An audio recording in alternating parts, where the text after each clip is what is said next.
parte do que foi conversado lá, pelo menos pelo tweet do Lula, tem a ver com a taxação, né? Isso, com as tarifas. Isso, com as tarifas. Questão comercial.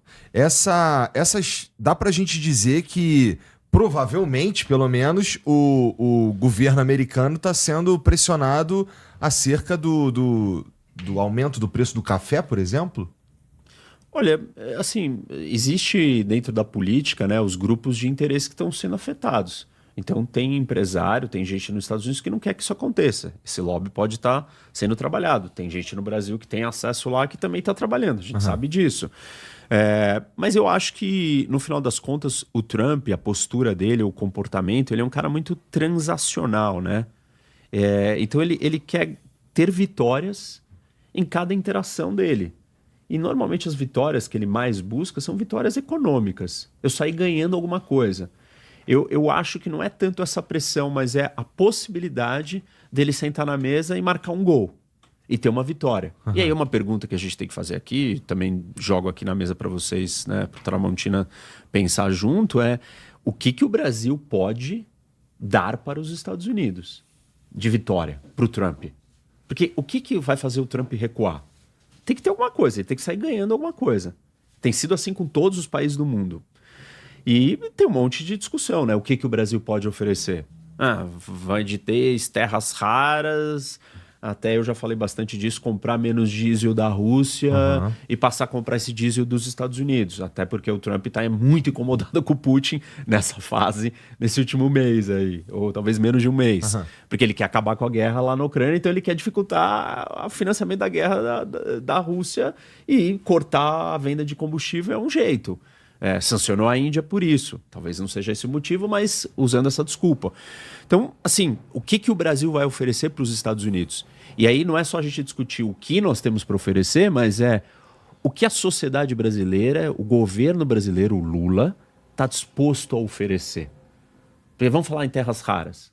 O governo brasileiro vai querer dar terras raras para os Estados Unidos? Como é que dá isso? É um acordo do tipo da Ucrânia? Não, claro que não. A gente não está nessa situação. Então, enfim, né? Acho que é o começo da conversa. Mas a gente tem que começar a pensar o que vai sair nessa conversa. Você senta na mesa e fala o quê? O que o Brasil dá? O que o Brasil oferece? Eu acho que tem terras raras para ser discutido. Tem petróleo, tem etanol. Né?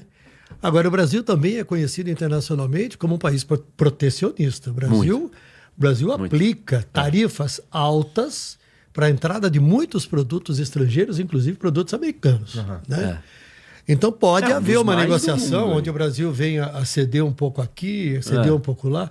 Agora, tudo também eu acho que será permeado por uma questão política e eleitoral. Né? Claro. Que é assim, neste momento o governo fatura com a mensagem da soberania.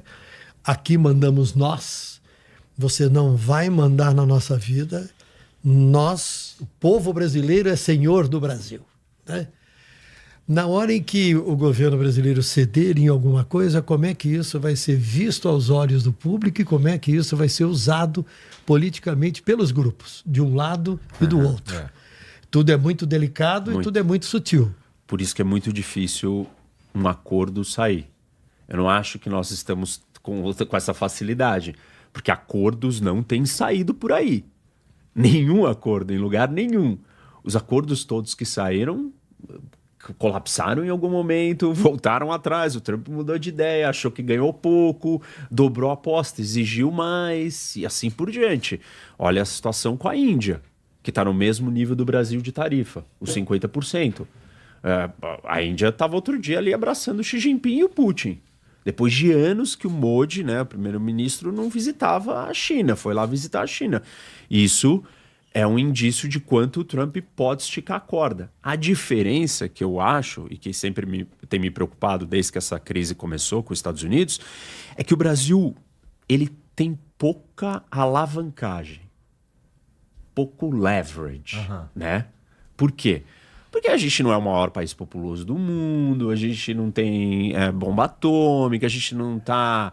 Sei lá, a gente tá numa região próximo de um país que é um problema para os Estados Unidos, a Venezuela, tamo. Mas qual a postura política do Brasil sobre a Venezuela? O Brasil está dizendo que vai ajudar a fazer uma negociação para o Maduro abandonar o poder? Não está também.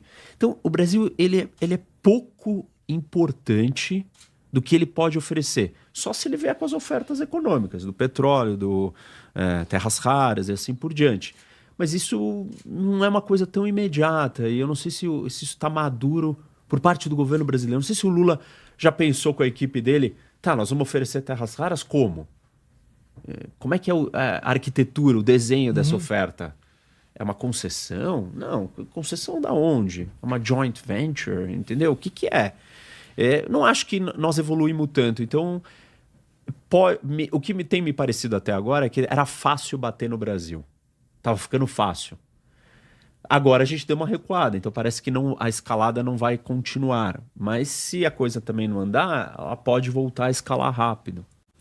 Agora tem uma ação de alguns empresários brasileiros importantes, né, junto a membros do governo americano, muito próximos a Donald Trump, que, segundo notícias, têm conseguido alguns avanços, né? Então são o Jorge Paulo Lemann, o Joesley Batista esteve com o Trump, conversou pessoalmente com o Trump sobre as tarifas, sobre os valores, sobre os problemas que estavam ocorrendo a partir das tarifas. Os representantes da Embraer, que conseguiram a volta da tarifa anterior, né? Os 50% voltaram para os 10%, e a Embraer continua vendendo avião nos Estados Unidos sem nenhuma dificuldade, né? Então tem uma ação aí adicional que ocorre nos bastidores e de onde pouco se sabe como resultado, mas o que se diz é que ela traz assim, um certo resultado, porque os empresários conversam com empresários, e com empresários que têm poder, e com membros do governo que conseguem discutir esse assunto de uma outra maneira. E aí a política não está envolvida. E aí você tem um ponto importante, Tramontina, que é o Trump respeita muito essa linguagem. Porque ele não era um político, ele era um empresário. E a equipe dele é composta de vários assessores e vários grandes empresários e vários bilionários. Então, bilionários brasileiros indo ali e falando com ele gosta disso. Esse é o mundo dele. É isso que ele vive, né? Enfim, antes dele criar um movimento político e ser eleito, ele está dentro disso. E ele tem um trânsito muito bom, né, com os empresários americanos, os grandes empresários americanos. Então ele gosta, ele entende. Acho que essa é uma estratégia muito positiva para o Brasil.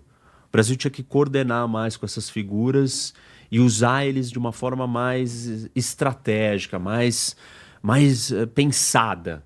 Vai lá, Jorge Paulo Lemann, vai lá, o Joesley, entendeu?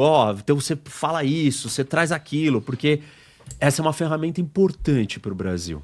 Porque o Trump respeita, ele gosta, ele ouve. Tem uma outra coisa também que algumas pessoas não estão considerando, que o Mauro Vieira, o chanceler das Relações Exteriores do Brasil, é um cara muito respeitado e ele já teve contato com o Marco Rubio quando o Rubio era senador e o Mauro Vieira era embaixador do Brasil nos Estados Unidos, em Washington. E eles se encontraram. E agora eles se encontraram no fim de julho, tiveram uma reunião no escritório de advocacia em Washington e depois eles se falaram, ao que se sabe, pelo menos 2 vezes por mensagens. Ou seja, mesmo o Rubio sendo conhecido como sendo uma figura dura na negociação, um defensor intransigente dos posicionamentos pessoais e ideológicos dele e das razões dos Estados Unidos, ao mesmo tempo o chanceler Mauro Vieira não é um desconhecido para ele. Eles já tiveram alguns encontros. Isso pode ser um facilitador, né? Então não é que na hora do encontro lá, você é, né?